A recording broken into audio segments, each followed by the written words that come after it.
Y para entender un poco más la figura de Silvio Berlusconi, vamos a hablar con Jorge del Palacio, profesor de Historia del Pensamiento Político de la Universidad Rey Juan Carlos. Jorge del Palacio, ¿qué tal? Buenas tardes. Hola, buenas tardes. Encantado de estar aquí con vosotros. Bienvenido. No sé si será mucho decir que Silvio Berlusconi, por todo lo que ha supuesto en Italia, es casi una asignatura del pensamiento político, si no lo es ya. Bueno, Berlusconi es un personaje que no solamente determina, ¿no?, el comportamiento político y la historia de los últimos 30 años de la política italiana, sino que Berlusconi es un innovador radical de la política. Hoy que está tan de moda hablar de populismo, de partidos personalistas, de telepopulismo, de política de las emociones, pues Berlusconi es el político que no sé si se las inventó, pero desde luego las puso en funcionamiento y con mucho éxito. Sí, Silvio Berlusconi, como político, magnate, con sus problemas judiciales incluidos, marca un antes y un después en la política italiana. Sí, bueno, yo creo que para los que nacimos o nos crecimos en los 80 y en los 90, pues Berlusconi estaba más asociado a un personaje, pues presidente de un equipo de fútbol muy importante y exitoso, como era el Milán, presidente de Fininvest y de muchísimas empresas. Y es verdad que en los últimos años esta biografía, de la cual él sacó tanto rédito, porque fue uno de los pioneros también en confundir, ¿no?, o en derribar las fronteras entre lo personal y lo político, pues él le sacó mucho éxito, ¿no? Y ahora, en los últimos años, su figura ha estado mucho más asociada a escándalos judiciales, a una vida turbulenta, por decirlo de alguna manera, ¿no?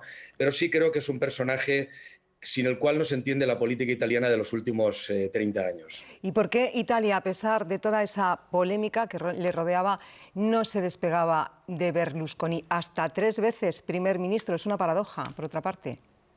Sí, bueno, nosotros en España y en el mundo fuera de Italia, la imagen de Berlusconi que ha llegado está bastante sesgada, ¿no? Siempre demasiado interesada en las cuestiones más excéntricas, pero digamos que dentro de la política italiana Berlusconi se convierte en fundamental porque cuando en los años 92-94, ¿no?, con el crisis del sistema político en la cual se hunden todos los partidos menos el Partido Comunista, él con mayor éxito es el que construye una plataforma llamada Forza Italia, que en los siguientes 30 años se convierte en la plataforma que sirve para que aquellos italianos que no querían votar a la izquierda pudiesen seguir votando, ¿no?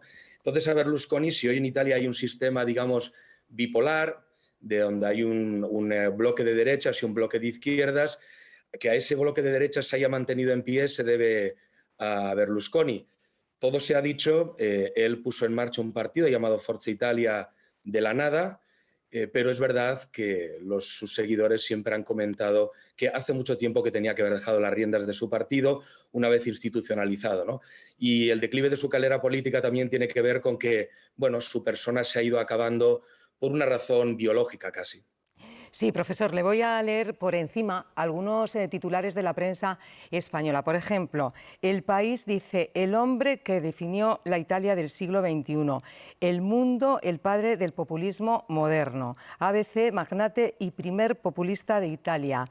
El Diario.es, el magnate que cambió la forma de hacer política en Italia. Y Público, por ejemplo, pues dice adiós al padre del populismo. Usted nos hablaba antes del populismo.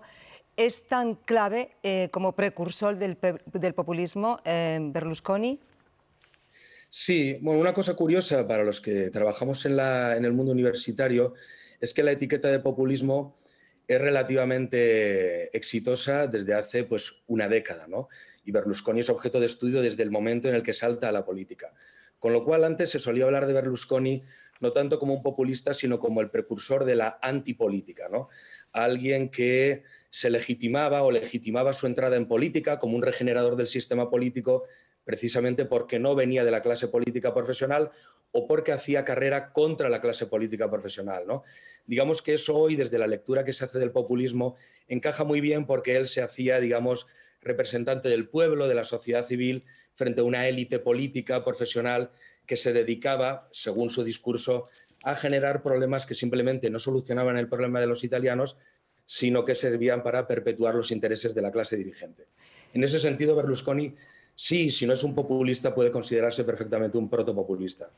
Y en ese contexto y con esa trayectoria, ¿A quién deja huérfano Silvio Berlusconi desde el punto de vista político? Bueno, Berlusconi deja huérfanos seguramente a una buena parte de la derecha. Tenemos que entender que Berlusconi es un hombre socializado políticamente en la Guerra Fría, con lo cual, digamos, en el código binario de la política, según Berlusconi, existía el comunismo y el anticomunismo, ¿no? Y digamos que esa forma de movilizar socialmente, apelando al comunismo y el anticomunismo, hace unos 10 años que ya no tiene operatividad en Italia. Y eso es lo que hace coincidir con su decadencia, ¿no? Lo que ocurre es que Berlusconi, con todos sus escándalos, como decía, seguía siendo el que ponía en pie una plataforma política a la cual podían votar todos aquellos que, desde una perspectiva centrista o liberal hasta una derecha más radical o conservadora, consideraban que la izquierda no era su opción prioritaria de voto. ¿A quién deja huérfanos? Bueno, seguramente ahora Giorgia Meloni está intentando tomar ese lugar, ¿no? Intentar el vacío que ha dejado Silvio Berlusconi. Si Silvio Berlusconi se fue haciendo más conservador con el tiempo para ocupar ese espacio de la derecha, digamos que Meloni lo que va a tratar de hacer es hacerse menos conservadora para traer un voto más de centro. Lo que ocurre, bueno, que está por ver si lo puede conseguir, pero por responder a su pregunta, yo creo que seguramente quedará vacío un espacio de centristas, liberales, que no se van a ver representados en Giorgia Meloni y que quizás podrían encontrar acomodo en alguna otra opción de centro en Italia. Hacía usted antes mención a esa especie de línea roja entre lo público y lo privado. Yo quiero insistir en eso. ¿Se puede ser empresario, un magnate y cumplir con el servicio público sin que entren en conflicto estas dos esferas?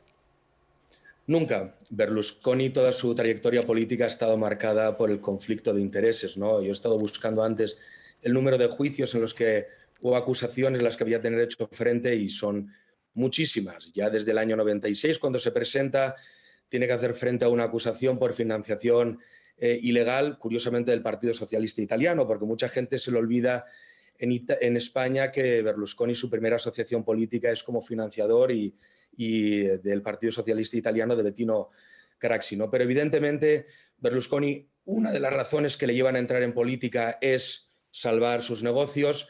Evidentemente, siempre que ha sido presidente del Consejo de Ministros ha habido un conflicto de intereses entre el poder de lo público que tenía en la mano y toda una red empresarial de medios de comunicación que tenía también en su mano, con lo cual es un ejemplo de no siempre una praxis virtuosa de lo que es un político profesional. Jorge del Palacio, profesor de Historia del Pensamiento Político de la Universidad Rey Juan Carlos, gracias por atender a nuestras preguntas aquí en el canal 24 Horas. A vosotros, muchísimas gracias.